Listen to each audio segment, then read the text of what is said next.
أعوذ بالله من الشيطان الرجيم بسم الله الرحمن الرحيم قد افلح المؤمنون یہ سورہ مومنون ہے،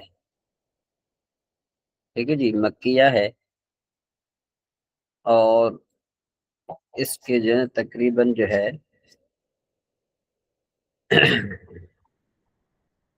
میعت منع ہوتا ہے 100، ٹھیک ہے جی، وسمان یا اشرا 18 آیتیں ہیں اور اس کے 7 رکوع ہیں، ٹھیک ہے جی، یعنی 118 آیات ہیں اور اس کے 7 رکوع ہیں۔ قد افلح المؤمنون، قد کا معنی ہوتا ہے تحقیق، افلح، افلاح کا معنی ہوتا ہے کہ بھئی، ویسے افلاح کا معنی ہوتا ہے کامیاب ہونا، تحقیق وہ مومن کامیاب ہوئے، الذین هم فی صلاتهم خاشعون، کہ جو اپنی نمازوں میں عاجزی کرتے ہیں، یعنی گڑ گڑاتے ہیں۔ ایک تو وہ مومن کامیاب ہیں کہ جو اپنی نماز میں عاجزی کرتے ہیں، یعنی عاجزی کے ساتھ نماز پڑھتے ہیں، ٹھیک ہے جی، عاجزی کرنے والے مومن کامیاب ہیں۔ ایک یعنی مومنوں کی ایک خصوصیت آ گئی، جو کامیاب مومن ہیں ان کی ایک خصوصیت یہ آ گئی کہ وہ نماز میں کیا کرتے ہیں، گڑ گڑاتے ہیں، یا آپ یوں کہو کہ جو ہے نا وہ خشوع اور خضوع کرتے ہیں، یعنی دلچسپی کے ساتھ نماز پڑھتے ہیں، نماز میں گم ہو جاتے ہیں، اللہ تبارک و تعالیٰ کے عشق میں گم ہو جاتے ہیں، اور اللہ تبارک و تعالیٰ کو جو ہے نا وہ یاد کرتے ہیں، یعنی صدق کے دل سے نماز پڑھتے ہیں۔ ایک شخص وہ کامیاب ہے، ٹھیک ہے جی، یعنی یہ کامیابی کا پہلے اللہ تبارک و تعالیٰ نے بتا دیا کہ بھئی اگر یعنی کوئی ایسا شخص ہے کہ جس کی نماز میں خشوع اور خضوع ہے، یعنی اس کی نماز میں دنیاوی خیالات نہیں ہیں، اس کی نماز میں جو ہے وہ وہم و گمان یعنی دنیا کا نہیں ہے، صرف اللہ تبارک و تعالیٰ کی محبت ہے، اور وہ اللہ تبارک و تعالیٰ کے لیے نماز پڑھتا ہے، وہ شخص کامیاب ہے، مومن وہ کامیاب ہے، مومن، ٹھیک ہے جی، آگے چلو، والذین هم عن اللغو معرضون، اور وہ لوگ کہ جو بیہودہ باتوں سے اعراض کرتے ہیں۔ تو دوسری بات آ گئی کہ بھئی وہ مومن کامیاب ہیں کہ جو بیہودہ باتوں سے اعراض کرتے ہیں، ٹھیک ہے جی، جو بیہودہ باتوں سے اعراض کرتے ہیں وہ کامیاب ہیں۔ پہلا کیا نشانی بتائی گئی؟ پہلی نشانی یہ بتائی گئی کہ جب وہ نماز پڑھتے ہیں تو خوش اور خضوع کرتے ہیں۔ دوسری نشانی یہ ہے کہ وہ بیہودہ باتیں نہیں بکتے، جس طرح کہ عام طور پر جو ہے وہ گلی محلوں میں ہوتا ہے، یا اوباش جو ہے نا وہ جو بندے ہوتے ہیں، یا اوباش آپ یوں کہہ لیں جو سنگت ہوتی ہے، تو اس میں بیہودہ باتیں بڑی بکی جاتی ہیں، اور بیہودہ باتیں جو ہے نا کیا ہوتی ہیں، وہ کسی کا دل ایذائی ہوتی ہے، یعنی اس کے ساتھ اس کا دل ایذایا جاتا ہے اور اس کو طرح طرح کی پریشانی دی جاتی ہے۔ ایک بات، دو باتیں آگے، یعنی مومن، اللہ تبارک و تعالیٰ نے مومنوں کی نشانی بتا دی کہ مومن کون سے مومن کامیاب ہیں۔ پہلی تو یہ کہ جو نماز میں خشوع خضوع کرتے ہیں، دوسری بات یہ ہے کہ جو بیہودہ باتوں سے اعراض کرتے ہیں۔ دو نشانیاں۔ تیسری بات، والذین هم للزکاۃ فاعلون، اور وہ کہ وہ زکوٰۃ دینے کا کام کرتے ہیں، مطلب یہ کہ زکوٰۃ دیتے ہیں۔ تیسری نشانی آ گئی، ٹھیک ہے جی، یعنی اگر ان پر زکوٰۃ ہے تو وہ زکوٰۃ بھی دیتے ہیں۔ آگے اللہ نے ارشاد فرمایا کہ والذین هم لفروجہم حافظون، اور وہ مومن کامیاب ہیں کہ جو اپنی شرم گاہوں کی حفاظت کرتے ہیں، جو اپنی شرم گاہوں کی حفاظت کرتے ہیں نا، وہ مومن کامیاب ہے، ٹھیک ہے نا جی۔ تو دیکھو کہ اب یہ نشانیاں یہ بتائی جا رہی ہیں۔ پہلی نشانی کیا بتائی گئی؟ نماز قائم کرتے ہیں، ایسی نماز قائم کرتے ہیں کہ اس میں خشوع اور خضوع ہوتا ہے۔ دوسری یہ کہ بیہودہ باتوں سے اعراض کرتے ہیں۔ تیسری بات یہ کہ اگر ان پر زکوٰۃ ہے تو زکوٰۃ دیتے ہیں۔ اور چوتھی بات یہ کہ وہ اپنی شرم گاہوں کی حفاظت کرتے ہیں، الا علی ازواجہم، مگر اپنی بیویوں او ما ملکت ایمانہم، یا جن کی گردنوں کے وہ مالک ہیں یعنی لونڈیاں، فإنہم غیر ملومین، کہ ان پر کوئی ملامت نہیں ہے ان حق میں، ٹھیک ہے جی، تو یہ ایک شرعی حق ہے تو لہذا اس پر کوئی ملامت نہیں ہے۔ فمن ابتغى وراء ذلك، اللہ تبارک و تعالیٰ نے فرمایا کہ جو ان دو کے علاوہ کچھ اور چاہے، یعنی جو اوپر بات گزری ازواجہم اور ما ملکت لونڈیوں کے علاوہ، فمن ابتغى وراء ذلك، ان دونوں کے علاوہ کوئی بات چاہے، فاولئک هم العادون، تو وہ حد سے بڑھنے والے ہیں، ٹھیک ہے جی۔ والذین هم لاماناتہم وعہدہم راعون، اب چوتھی نشانی، پہلی نشانی کیا آ گئی کہ بھئی وہ نماز قائم کرتے ہیں، دوسری نشانی آ گئی بیہودہ باتیں نہیں کرتے، تیسری بات ہے کہ زکوٰۃ دیتے ہیں، چوتھی بات ہے کہ وہ اپنی شرم گاہوں کی حفاظت کرتے ہیں، اور پانچویں بات یہ ہے کہ بھئی وہ جو ہے نا اپنے یعنی وہ امانات کی بڑی رعایت کرتے ہیں، یعنی اگر ان کو کوئی امانت دی جائے تو وہ امانت میں خیانت نہیں کرتے، ٹھیک ہے جی، اور وہ جو اپنی امانتوں اور اپنے عہدوں کی رعایت کرتے ہیں، یعنی جو ان سے وعدہ کرتے ہیں وہ پورا کرتے ہیں، ٹھیک ہے جی، یہ ایک بات یہاں تک آ گئی۔ اچھا، اس کے بعد پھر کیا فرمایا گیا؟ پھر فرمایا گیا والذین هم علی صلواتہم یحافظون، اور وہ جو اپنی نمازوں کی حفاظت کرتے ہیں، یعنی نمازوں کی حفاظت کرتے ہیں، کیا مطلب ہے کہ پانچوں نمازیں پڑھتے ہیں، ایسا نہیں ہے کہ ایک نماز تو خوشی اور خضوع کے ساتھ انہوں نے پڑھ لی اور باقی جو ہے نا کیا ہے کہ وہ کبھی پڑھ لی کبھی نہیں پڑھی، نہیں، وہ کہ جو نمازوں کی حفاظت کرتے ہیں یعنی پانچوں نمازیں پڑھتے ہیں، تو اللہ تبارک و تعالیٰ نے ان کو کیا انعام عطا فرمایا؟ فرمایا اولئک هم الوارثون، کہ بھئی یہی لوگ جو ہے نا کیا ہے کہ وارث ہیں، یہی لوگ وارث ہیں، کس کے بھائی وارث ہیں؟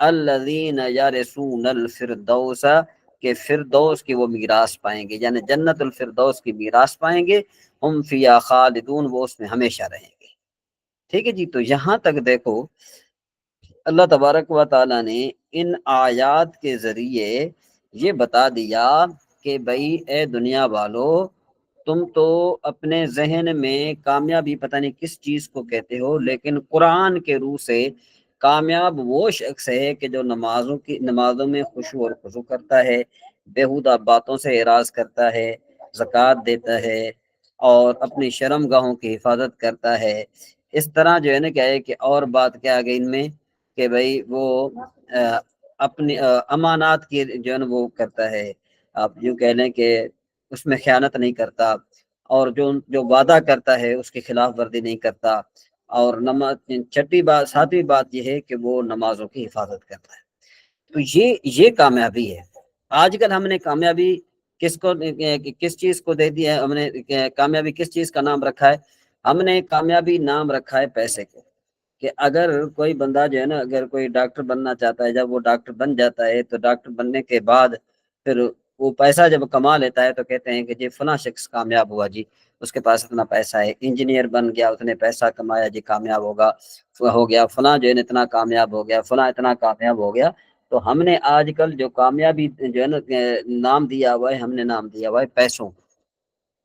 پیسے جو ہے نا یہ کامیابی کی علامت نہیں ہے، بلکہ یہ چیز ہے جو آپ کے سامنے جو قرآن پاک میں بیان کی گئی ہے کہ بھئی یہ اگر کوئی شخص ایسا ہے کہ اس کے پاس پیسہ نہیں ہے لیکن وہ شخص جو ہے وہ زندگی اپنی اچھی خاصی گزار رہا ہے، اس نمازوں میں خشوع خضوع کر رہا ہے اور بیہودہ باتوں سے بچ رہا ہے، اور یہ جو آگے نشانیاں بتائی گئی ہیں، وہ امانتوں میں خیانت نہیں کرتا اور وہ جو وعدہ کرتا ہے اس کی خلاف ورزی نہیں کرتا، نمازوں کی حفاظت کر رہا ہے، تو یہ کامیاب ہے۔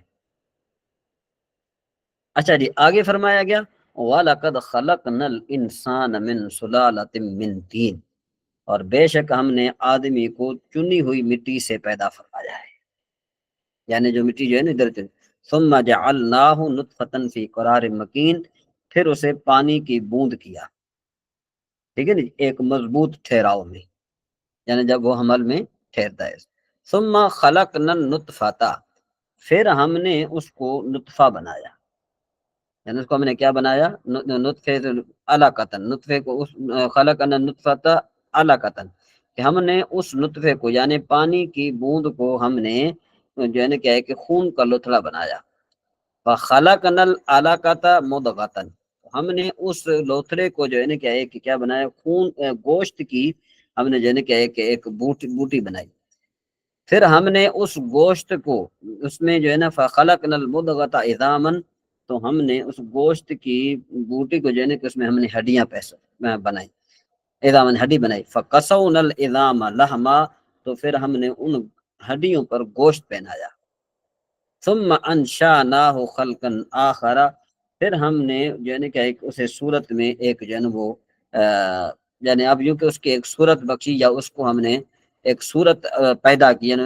انشأناہ کا معنی ہوتا ہے پیدا کرنا، ٹھیک ہے نا جی، ہم نے کیا کیا کہ اس کی ایک صورت پیدا کی، فتبارک اللہ، اللہ تبارک و تعالی بڑی برکت والا ہے، احسن الخالقین، سب سے بہتر بنانے والا ہے، ٹھیک ہے جی۔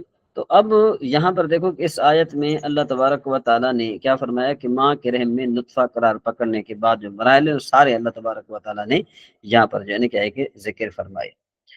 اس کے بعد جو ہے نا آگے چلیں آپ، جو آیت ہے، آیت میں اللہ نے فرمایا ثم انکم بعد ذالک لمیتون، پھر اس کے بعد تم ضرور مرنے والے ہو، یعنی اس کے بعد تو تم مرنے والے ہو، یعنی جب تمہیں پیدا کریں گے دنیا میں، پھر اس کے بعد تم مرو گے، ثم انکم یوم القیامت تبعثون، پھر بے شک تم قیامت والے دن اٹھائے جاؤ گے، وَلَقَدْ خَلَقْنَا فَوْقَكُمْ سَبْعَ طَرَائِقَ وَمَا كُنَّا عَنِ الْخَلْقِ غَافِلِينَ، اور بے شک ہم نے تمہارے اوپر 7 راہیں بنائی، سبع مانے 7، طرائق مانے 7 یعنی کہ راستے، وما کننا عن الخلق غافلین، اور ہم مخلوق سے جو ہے نا کیا ہے کہ بے خبر نہیں، اللہ تبارک کیا فرما رہا ہے کہ بھئی مخلوق سے بے خبر نہیں۔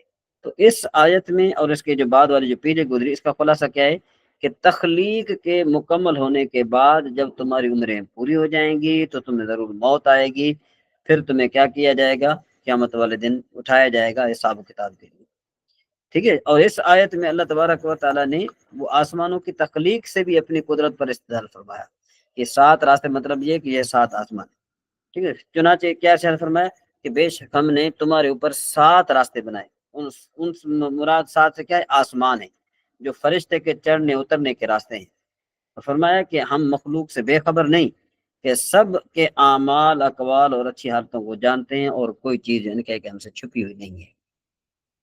وَأَنزَلْنَا مِنَ ایک منٹ، مفتی صاحب کے میسج آ رہے ہیں، ایک منٹ۔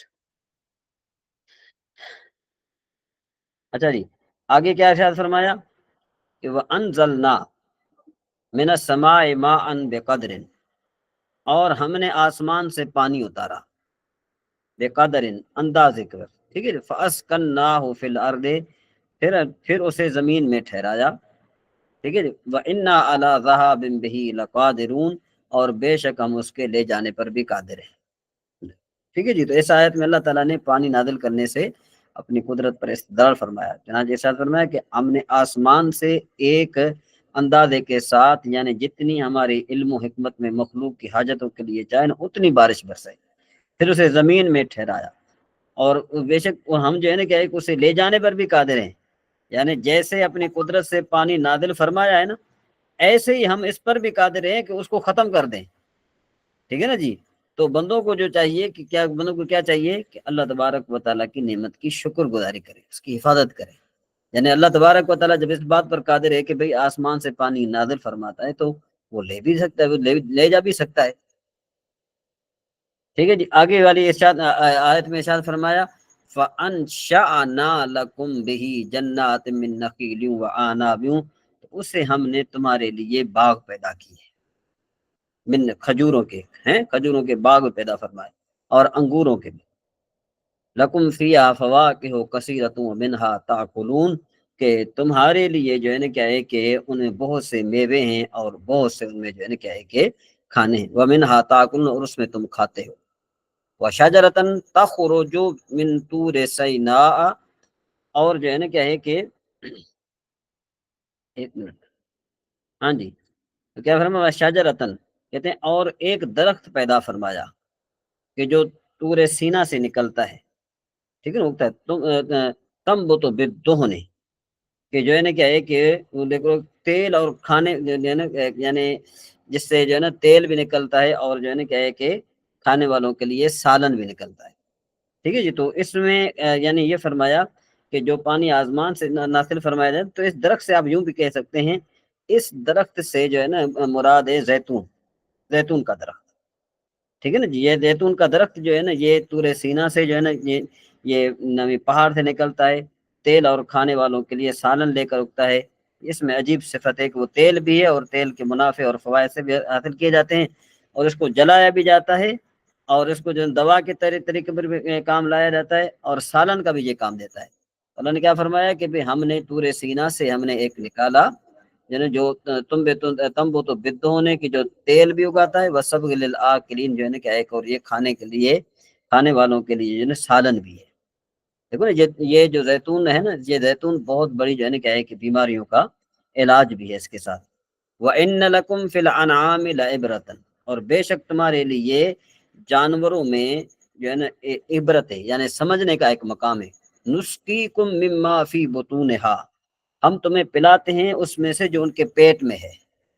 وَلَكُمْ فِيهَا مَنَافِعُ كَثِيرَةٌ، اور تمہارے لیے اس میں بہت سارے منافع ہیں. وَمِنْهَا تَأْكُلُونَ، اور تم اسے کھاتے. وَعَلَيْهَا وَعَلَى الْفُلْكِ تُحْمَلُونَ. ٹھیک ہے نا جی.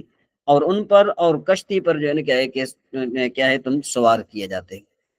تو دیکھو کہ یہاں پر اس رکوع میں میرے خیال میں صرف اگر ہم ترجمہ بھی پڑھ لینا، تب بھی دیکھو کہ کتنا بڑا اللہ تبارک و تعالیٰ کا ہم پر احسان ہے، کہ اللہ تبارک و تعالیٰ نے اپنی مخلوق پر بڑا احسان فرمایا ہے. تو امید ہے کہ آپ کو یہ بات سمجھ میں آ گئی ہوگی. جو شروع میں تھا ذرا وہ اپنے جو ہے نا وہ الفاظ میں اس رکوع کو اگر کوئی بیان کرنا چاہے تو بیان کر سکتا ہے.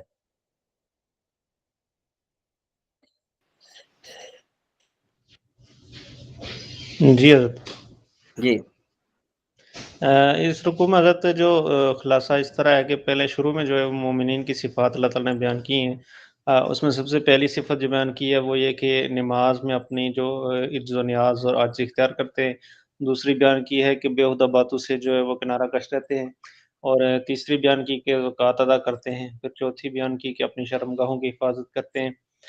اس کے بعد بیان کی کہ اپنی امانتوں اور وعدوں کی پاسداری کرتے ہیں. اور اس کے بعد بیان کی کہ اپنی نمازوں کی بھی حفاظت کرتے ہیں.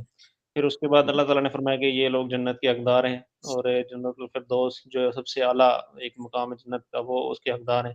اس کے بعد پھر اللہ تعالیٰ نے انسان کی پیدائش جو اس کا مراحل ہیں وہ سارے بیان کیے، کہ ہم نے اسے نطفہ بنا کر ایک مضبوط جگہ یعنی اپنے مادر میں رکھا. اس کے بعد پھر وہ سارے مرحلے جو گزرتے ہیں وہ سارے بیان کیے تفصیلاً. اس جی کے ہاں بعد انسان کو یاد کروایا کہ پھر اس نے مرنا ہے.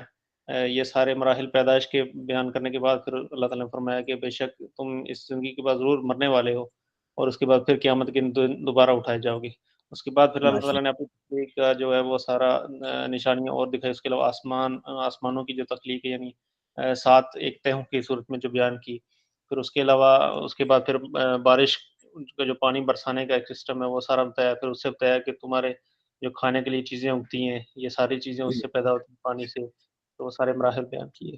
پھر تو آخر میں اللہ جو ہے وہ زیتون کے درخت کے حوالے سے اللہ تعالیٰ نے فرمایا کہ طور سینا سے ایک درخت نکلتا ہے جو تمہارے لیے یعنی تیل بھی ہے، وہ کھانے میں بھی استعمال ہوتا ہے، اور کھانے باقی چیزوں کے بھی استعمال ہوتا ہے. وہ بھی اللہ تعالیٰ نے ایک پہاڑ سے تمہارے لیے پیدا کیا. ماشاء اللہ. یہ اللہ تبارک و تعالیٰ کی نعمتیں دیکھو بہت زیادہ ہیں. تو ہمیں جو ہے نا کیا ہے کہ ہم اللہ تبارک و تعالیٰ کی نعمتوں کا ہم قدر کریں، اور جب ہم قدر کریں گے تو اللہ تبارک و تعالیٰ مزید جو ہے نا کیا ہے کہ جو ہے نا ہمیں عطا فرمائے گا. اللہ نے ارشاد فرمایا وَسَنَزِيدُ الْمُحْسِنِينَ، کہ ہم جو ہے نا کیا ہے کہ جو محسن بندے ہیں ان کے لیے ہم بڑھا دیتے ہیں ان قریب. چلیں جی اب آگے چلتے ہیں. ایک فصل ہماری یہ طہارت کی مکمل ہو گئی تھی. اب ہے فصل فی البئر، کہ یہ فصل جو ہے یہ کنویں کے حوالے سے ہے. تو صاحب قدوری نے ارشاد فرمایا اذا وقعت فی البئر نجاست، کہتے ہیں جب کنویں میں نجاست واقع ہو جائے، نزحت، تو پورا کنواں خالی کیا جائے گا. وکان نزو ما فیہا من الماء طہارۃ لہا، تو وہ کنویں کو خالی کرنا، کنویں کو خالی کرنا جو ہے نا یہ پانی سے کنویں کو خالی کرنا یہ کنویں کے لیے پاکی ہے. وہ کس طرح دیکھو کہ بالفرد اس طرح بھی ہوتا ہے نا کہ جب کنویں میں کوئی پلیدی واقع ہو جائے، جب اس کا پانی نکالا جاتا ہے تو ظاہر بات ہے وہ جو پلید پانی ہے وہ کنویں کی سائڈوں پر بھی لگ سکتا ہے، ٹھیک ہے نا جی، یعنی پانی جو ہے نا وہ کبھی ادھر بھی لگ سکتا ہے ادھر بھی لگ سکتا ہے، تو لیکن صاحب قدر نے کیا ارشاد فرمایا کہ وہ کنویں کے لیے پاکی ہے، جو چیز نکالی گئی نا، پانی نکالا گیا جو ادھر ادھر سائڈوں میں لگ بھی گیا تو وہ جو ہے نا کیا ہے کہ اس سے جو ہے نا کنواں پاک ہو جائے گا، کنواں ناپاک نہیں رہے گا۔ بھائی کیوں؟ باجماع السلف، اس پر اب دلیل پیش کر رہے ہیں صاحب ہدایہ، کہتے ہیں کہ بھائی باجماع السلف و مسائل البیر آگے مبنیۃ علی اتباع الآثار دون القیاس، تو کہتے ہیں کہ اس لیے یہ کنواں کیوں پاک ہے؟ اس لیے کہ ہم سلف سے مراد یہاں پر صحابہ کرام ہیں، اور تابعین کے اجماع سے جو ہے کیا ہے کہ یہ بات ثابت ہے کہ کنویں میں موجودہ پانی نکالنا یہ کنویں کے لیے بھی طہارت ثابت ہوگا، ٹھیک ہے جی۔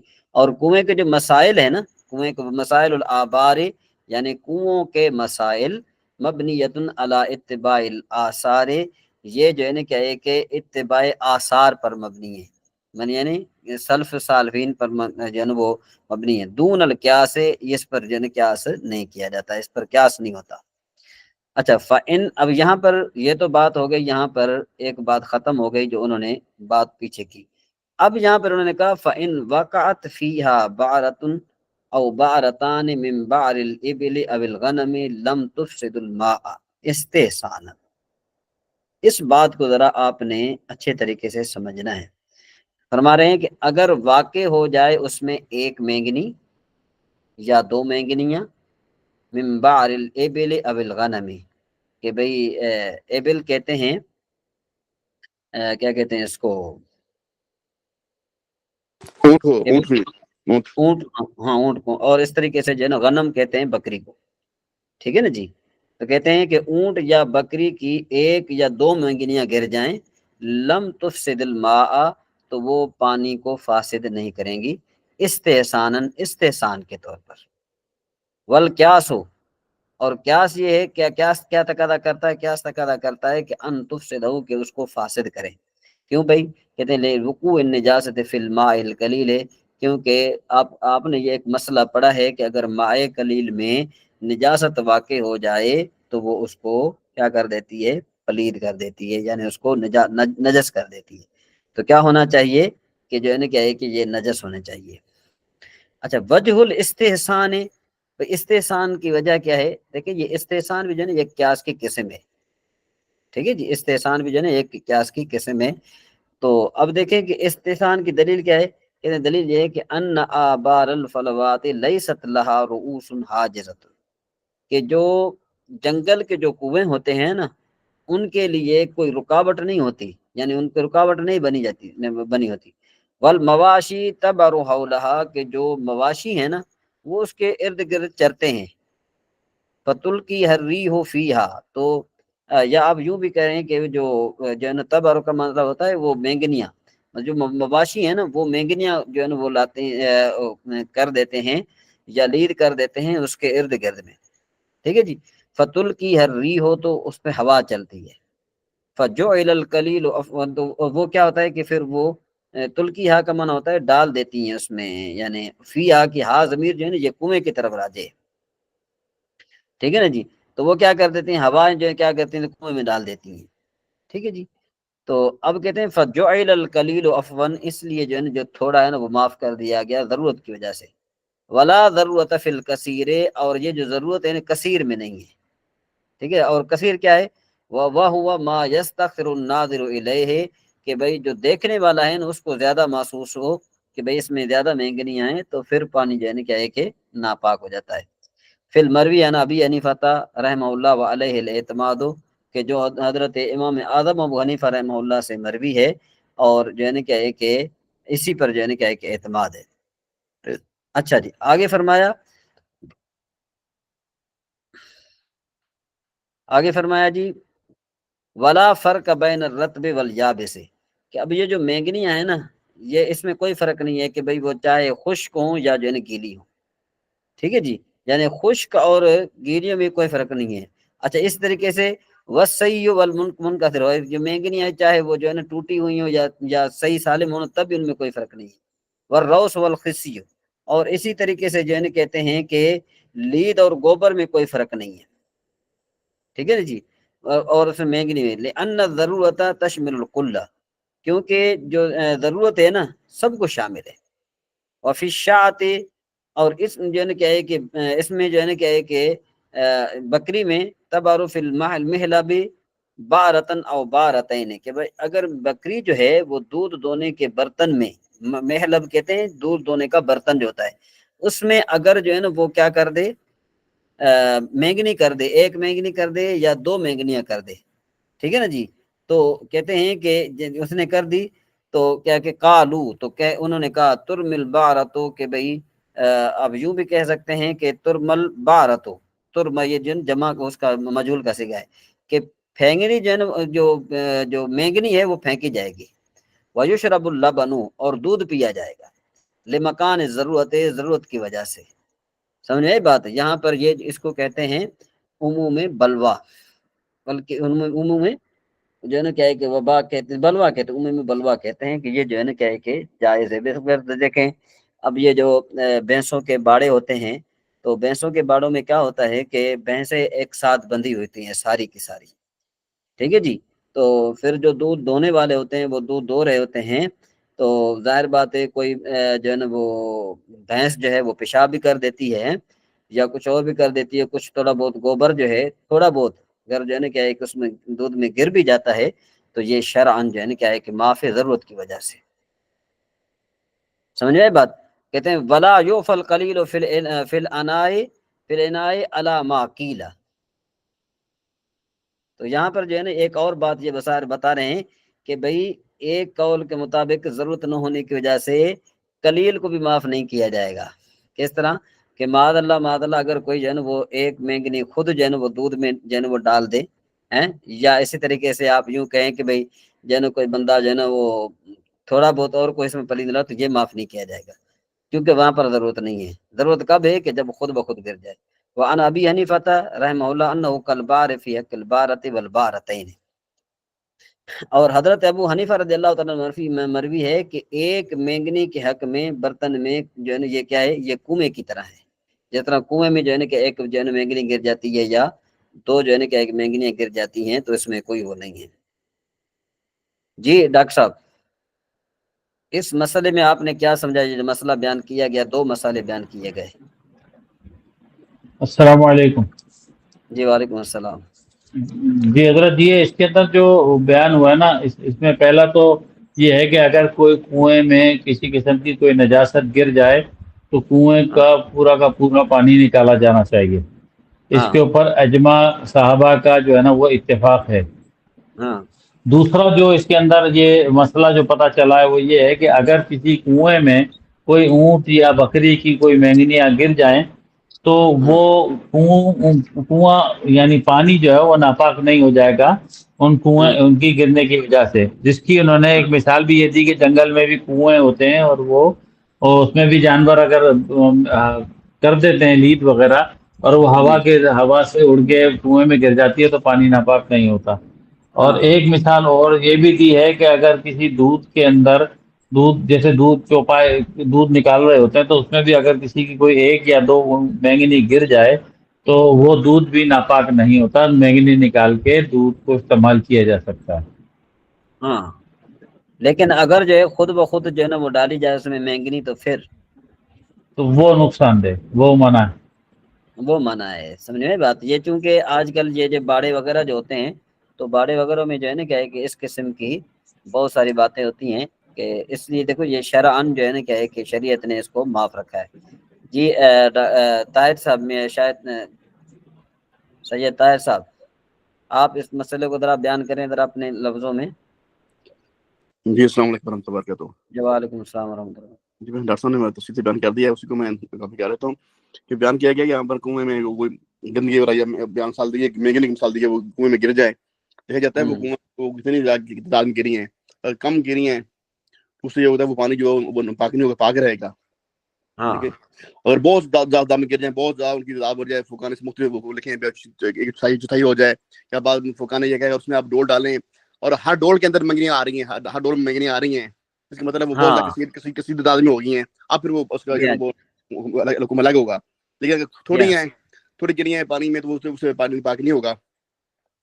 اس طرح دوسرا آپ نے فرمایا کہ مثال دی ہے یعنی کہ اگر آپ گائے بیٹھ کے دودھ دھو رہے ہیں آپ دھو رہے ہیں تو صاحب اس کے اٹھ کے یا وہ جنرل پیشاب کر دیتے ہیں. عموماً دیکھا گیا کہ جب بعض بھینسیں یا گائیں ایسی ہوتی ہیں جیسے آپ دودھ ہوتے ہیں نا ویسے پیشاب کرنا شروع کر دیتی ہیں.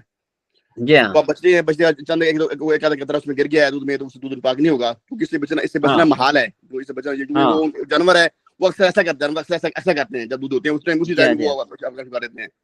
اس میں اس سے بچنا وہ محال ہے. لیکن یہ نہیں ہے کہ آپ برتن دودھ دھونے لگے اس سے پہلے اس میں نہیں ڈال رہے ہیں اس میں پیشاب ڈال اس میں ہو تاکہ اس کے اوپر دودھ دھو دیں. ایسا نہیں ہوگا. ایسا نہیں کر سکتے. آپ دودھ دھونے کے دوران جو ہے اس میں گندگی گندگی تھوڑی سی گندگی ہے تو وہ جو ہے نا وہ معاف ہو گیا. شاباش. چلے ماشاءاللہ بہت اچھی بات ہے. چلیں جی آپ کا جو ہے نا یہ علم بیان. علم بیان اس علم کو کہتے ہیں کہ جس میں 3 باتیں بیان ہوتی ہیں. نمبر 1 تشبیہ, نمبر 2 مجاز اور نمبر 3 کنایا. اچھا, تشبیہ ایک چیز کو دوسری چیز کے ساتھ کسی وصف میں کسی حرف کے ذریعے کسی غرض کے لیے ملانا تشبیہ ہے. تشبیہ کیا ہوتی ہے؟ ایک چیز کو دوسری چیز کے ساتھ کسی وصف میں کسی حرف کے ذریعے کسی غرض کے لیے ملانا تشبیہ ہے. جس طرح کہ کہا جاتا ہے کہ فلاں آدمی شیر ہے. تو اب شیر جب کہا جاتا ہے تو اس کا کیا مطلب ہوتا ہے؟ اس کا مطلب یہ ہوتا ہے کہ جس طرح شیر بہادر ہے یعنی وہاں پر جو ہے نا وصف شجاعت کو لے کر جو ہے نا اس کے وصف شجاعت کو لے کر اس کے وصف شجاعت کو ملایا جاتا ہے کہ بھائی یہ جس طرح وہ بہادر ہے اس طرح یہ بہادر ہے. اچھا, پہلی چیز کو مشبہ یعنی جس کے ساتھ تشبیہ دی جا رہی ہے نا وہ مشبہ کہتے ہیں اس کو. اور جس چیز کو جس چیز کو تشبیہ دی جائے اس کو مشبہ کہتے ہیں. اور جس چیز کے ساتھ تشبیہ دی جا رہی ہے نا اس کو مشبہ بہی کہتے ہیں. مثلا کہ بھائی زید شیر ہے تو اب دیکھو کہ زید جو ہے نا یہ مشبہ ہے, اس کو تشبیہ دی جا رہی ہے کس کے ساتھ؟ شیر کے ساتھ. تو شیر مشبہ بہی ہے. اچھا, وصف کو کیا کہتے ہیں؟ وجہ شبہ کہتے ہیں. یعنی جہاں پر جو ہے نا تشبیہ دی جائے وہاں پر 3 چیزیں ہوتی ہیں. نمبر 1 مشبہ, نمبر 2 مشبہ بہی اور نمبر 3 وجہ شبہ. اور جس حرف کے ذریعے تشبیہ دی جائے اسے ادات و تشبیہ کہتے ہیں یا حرف تشبیہ کہتے ہیں. تو اب کتنی چیزیں بن گئی؟ 4 چیزیں. ایک مشبہ, دوسرا مشبہ بہی, تیسرا وجہ شبہ, تیسرا حرف تشبیہ. یعنی یہ 4 چیزیں ہوتی ہیں. جی ڈاکٹر صاحب, جس کو یعنی تشبیہ دی جائے کسی چیز کو کسی کے ساتھ تشبیہ دی جائے تو وہاں پر کتنی چیزوں کا ہونا ضروری ہے؟ جی حضرت 4 چیزوں کا ہونا ضروری ہے. کون جس کون کو سی؟ ایک مشبہ بہی, وجہ مشبہ اور وجہ شبہ, وجہ شبہ, اور تیسرا جو ہے تشبیہ. وجہ شبہ اور چوتھا ہے حرف تشبیہ. جی جی حرف تشبیہ. اچھا, سید طاہر صاحب بتائیں گے کہ بھائی زید شیر ہے یعنی زید کأن زید اسدن. آپ مجھے یہ بتائیں گے کہ اس میں جو مشبہ کیا ہے, مشبہ بہی کیا ہے اور وجہ شبہ کیا ہے اور جو ہے نا وہ حرف تشبیہ کیا ہے؟ جی سید طاہر صاحب.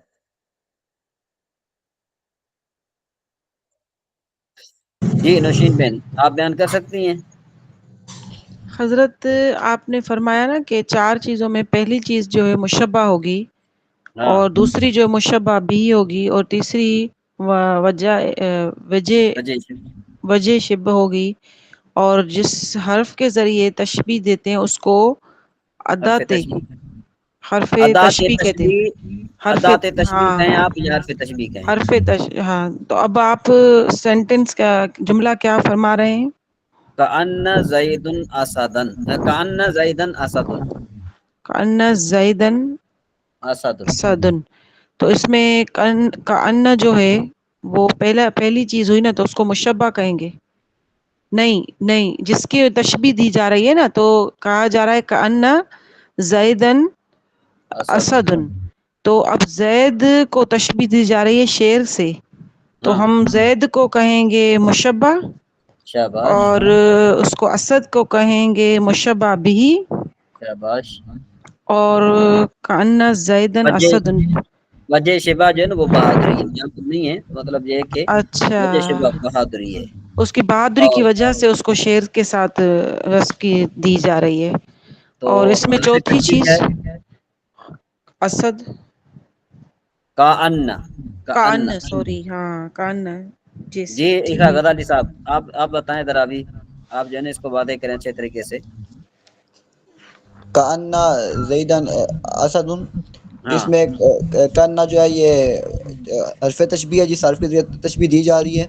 کیا اس بات میں اسدن جو ہے اس میں یہ مشبہ ہے، یعنی جس کو تشبیہ دی جا رہی ہے، اور کیا نام ہے زیدن جو ہے اس میں مشبہ ہے جس کو تشبیہ دی جا رہی ہے، ہاں اور زیدن اور جو اسدن جو اس میں یہ مشبہ بھی ہے جس کے ساتھ تشبیہ دی جا رہی ہے، اور جو جی وجہ شبہ ہے اس میں وہ مخذوف ہے، وہ ہمیں پتہ ہی نہیں کی جو بہادری ہے۔ ہاں چلیں ماشاءاللہ، ٹھیک ہے جی۔ اب دیکھیں ذرا، العلم کالنور فی الہدایت، تو علم ہدایت میں نور کی طرح ہے۔ اور یہاں دیکھو علم جو ہے نا جو مشبہ ہے، علم کو جو ہے نا یہ تشبیہ دی جا رہی ہے کس کے ساتھ؟ نور کے ساتھ، تو نور مشبہ بھی ہوا۔ الہدایت جو ہے نا جس طرح دیکھو کہ بھئی نور کے روشنی کے ذریعے بندہ ہدایت پاتا ہے، کہ بھئی اندھیرا ہو اور اس میں روشنی ہو تو روشنی کے ذریعے بندہ ہدایت پاتا ہے، تو اسی طریقے سے بندہ علم کے ذریعے بھی ہدایت پاتا ہے۔